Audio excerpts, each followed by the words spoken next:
one scene, I think the scene where he gets like spanked, where to watch the movie. But, wait, I want to like wink at the camera. Like he's actually like his face is actually like he's doing like a frowny face, which is just, I don't know. I just thought that was kind of silly. Hi everyone. Hello. Welcome back to Operation Tomato Meter. Today will be season 3, episode 5. I think so. Don't We're not hold us too to sure that. about the episodes, but today we'll be discussing Killers of the Flower Moon. My name is Angeline. And I am Vivian, and Yeah, let's just get started. okay. I mean, I personally agree. There's been a lot of like critics critiques going around, and you know, we'll get into those a little later, but I do think that this was like the motion like picture of the year.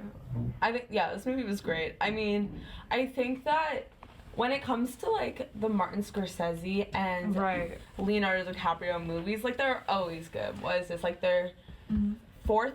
I think it's their fourth movie like going together, and like all their movies are so good. Like there was no way this movie was gonna be bad because of like it's a star cast. Like Martin Scorsese is a great director. Actually, the original movie, we'll get into this a little bit later again, but the original movie was supposed to be about the FBI agent who comes in and solves all the crimes. Like, it was supposed to be kind of like a white savior movie. Ugh. But they ended up moving away from that, so that's something, yeah, so like... I feel like that was a good decision. We Very have good enough decision. of those already.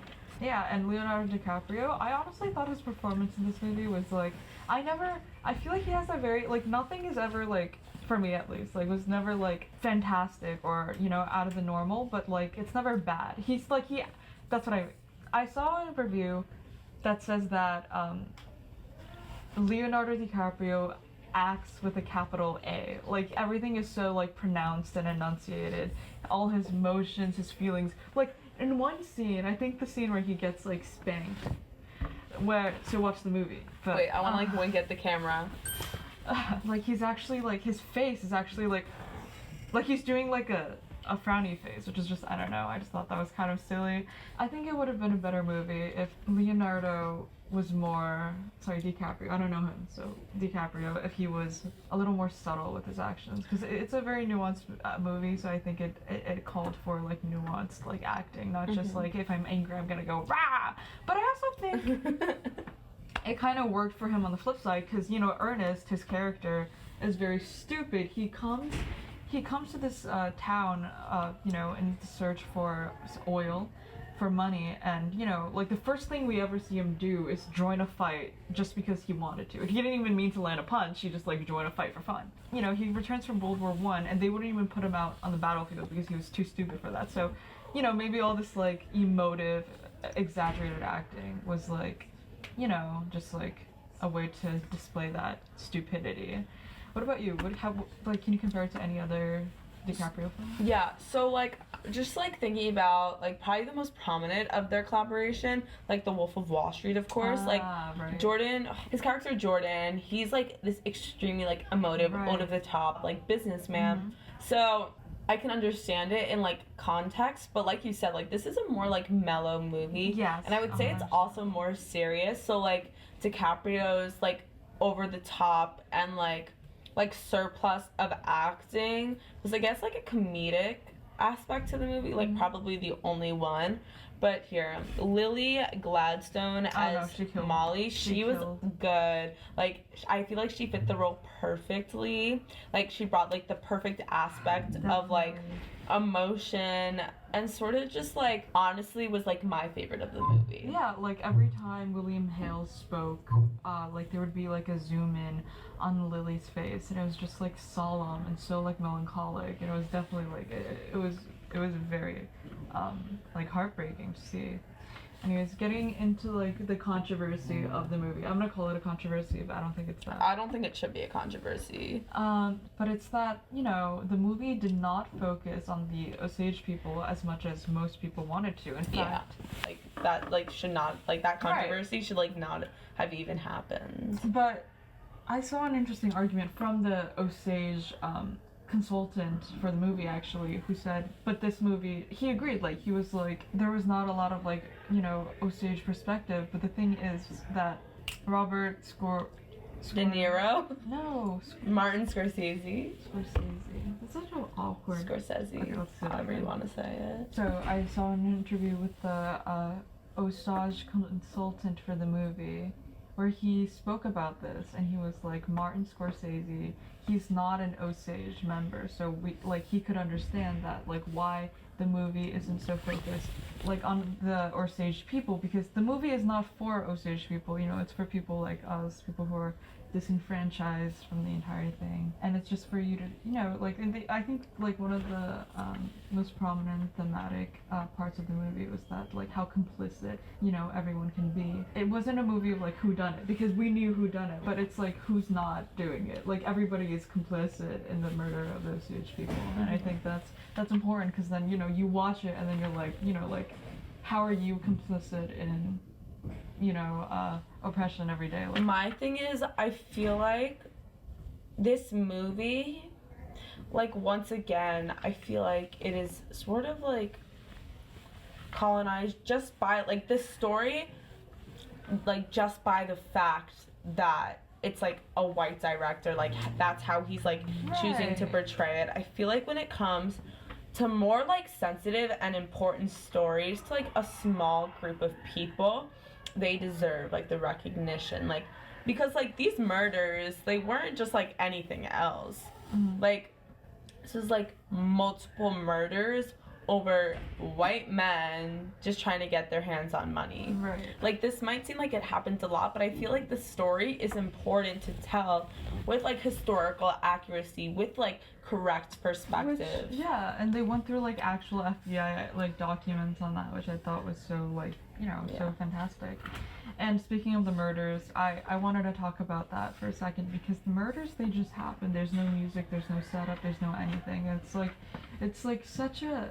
It's like climactic. No, it's super climactic, because I think there's like no build up. Like, somebody just gets shot. Like, somebody's house just, like, blows up. Like, it's like, it's insane. It's insane. Like, how would you classify the genre of the movie? Historical. Would you say, like, there's any, like, scary part of it? Like, oh, I mean, it's a horror, but it's like, it's history, you know, history it's is a little horrifying. scary sometimes. And the scene where, like, Anna gets her brain dissected by the doctors who Hale pays off, that scene was absolutely chilling. Like, it felt, like, disgusting to even, like, kind of be a watcher, and to, like, Felt, like, invasive. Like, yes, because I think what, you know, Scorsese does is, like, you become, like, you're indoctrinated into the movie, and, like, you're witnessing all these actions, and so you, in kind of a weird, like, psychologically way, like, you feel like you're kind of complicit in these, like, that's what I felt, at least, like, kind of, like, complicit, like, in the murders, and that scene just made me feel sick to my stomach. It was wonderfully shot, it grossed me out, it was fantastic. And I think, like, overall, I agree with the critique that there was not enough Osage perspective into the movie, but I also do think that there is a point where, yeah, it's not for the Osage people. They already, like, know what happened. It's for the people who don't understand, like, from, like, a more generalized view. Like, so, like, more people can, like, synthesize and understand the entire event. I mean, ultimately, like you previously said, this is, like, definitely a beautiful movie. Like, it's beautifully shot.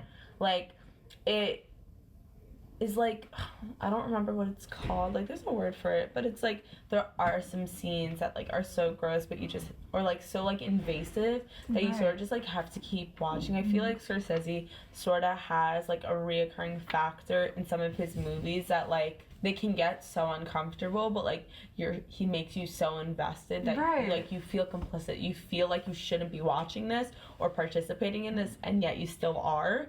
So, I mean, just, like, from, like, a technical standpoint, I feel like this was a great movie. I thought the acting was all really good. I enjoyed how, like, there were some, like, there was, like, a variety of, like, well-known to not really well-known actors. Like, I thought that, like, the acting was great. I feel like everyone portrayed their characters really nicely. Ultimately, I like the movie. Yeah. I'm gonna put it there. No, I definitely also, like, I could not stop watching, but, and I think another scene I want to mention is in contrast to the other killing scenes that just like, you know, as I previously said, like they just happen. Yeah. They just like it's out of the blue and it's like shocking and it's I think it's really real. Like that's how death happens out of nowhere. You know, that's how the people probably felt, like it just happened out of nowhere. And I just really thought that the scene where the mother Lizzie, where she dies but like she's the only death where like after she opens her eyes she sees like this old man and old woman and presumably like her parents. And I thought that was just like such a brilliant, like sweet, touching moment in comparison to the other, you know, brutally like just like out of the blue like piercing moments. I feel like the fact that like a lot of like the killings in the movie were just very like sudden and not really well thought out just like contributes to the fact that like these like businessmen, these like rich white men, like don't think of these people as humans and like don't take the time to like care about them and just think of them as like money ploys and just think of them as people who need to be like gotten rid of just so they can like benefit off of that and profit off of that. I think the end of the movie with the entire radio show, I thought that was cliche for like a documentary like historical movie, because I think that's like, you know, what they all do, but for this movie I think it was like strangely super fitting and it didn't take me out of the immersion. Like it was like I knew the end was coming like when it hit, but like I was still super immersed in the world. It ends off with like Robert De Niro like, you know, reading off like, and you know Molly, she divorced Ernest and, you know, like died at 50, and I think that's such a fantastic way to like bring it back to the real world, like after being immersed in such a like a historical fictional world, like it brings it back to like today, to like right now, like, and I don't know, I thought that was brilliant. I'm gonna have to disagree with you on this one. I feel like although like it worked out well, like it wasn't a bad ending, sometimes I just appreciate just like staying immersed in the world till the very end. And with such like a deep hitting movie, with such an engaging movie, I feel like it could have been better to just end it like where the story ended instead of like going to like the radio show where like Robert De Niro like wraps it up. So what would you give this on a score of 1 to 100? I would give it an 85. I think I'm only saying that because I personally think that there are going to be better movies this year. Okay. Even though it's like, everyone's like, this is going to be the movie. And I kind of believe it, but I think it's a solid like 85. It's a super engaging movie. Like you can't stop watching it. I'm going to give it a 79 just because of the ending. I feel like it sort of took me out of the experience before I wanted to be taken out of it. I get that. Yeah, because even though it's a 3-hour movie, like you don't like take the it time. Is a track. It's like you don't like a take the hike. time. It's like longer than a hike actually. I don't know. Like it wasn't bad. Like I couldn't like feel the passing of time. Like it definitely took me in. That's what I mean by like immersion. That's what like the you felt like time flies when you're having fun. Yeah. I was having fun. Thank you so much for watching today's video. I think that wraps up everything. Yes. Stay tuned for more tomato-tastic content from Operation Tomato Meter on YouTube, Apple Podcasts, and Spotify. Be sure to check out The Classic and The Critic on Instagram and TikTok at THHS Classic to see our bloopers, behind-the-scenes content, and other cool projects. Let us know what you thought in the comments, and also make sure to check out our sister podcast, The 27, whenever their newest podcast episode comes out. And thank you so much for watching. As always, bye.